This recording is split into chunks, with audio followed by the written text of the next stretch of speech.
Hello आज आम अच्छे आसाम सबुठ उच्चा टी गार्डन रे गछड़ा आपको देखा प्राय समस्ते देखि थे यहाँ हूँ टी लिव्स किंतु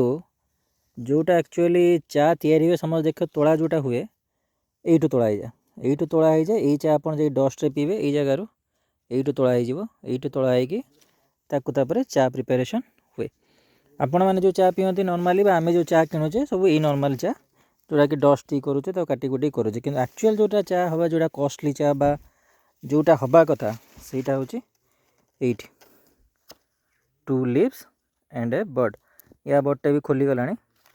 बहुत ये गछड़ा देखले जाने पाखापाखि 30-40 वर्ष पुराना गछ गुड़ा तेना 2 लीव्स एंड ए बर्ड वाला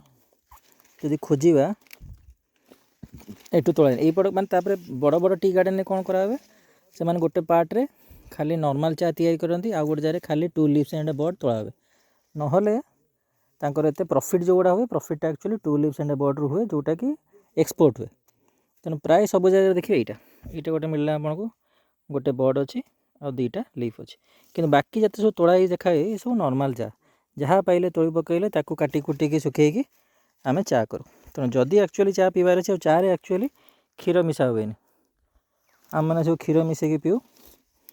तेणु आसाम आसिले दार्जिलिंग गले यही टी गार्डन गुड़ा देखिले आप यहाँ जानवे कि कौटा एक्चुअली 2 लीव्स एंड बर्ड जो खराब हो गलानी गछ पुराना गछ बहुत। Okay bye bye.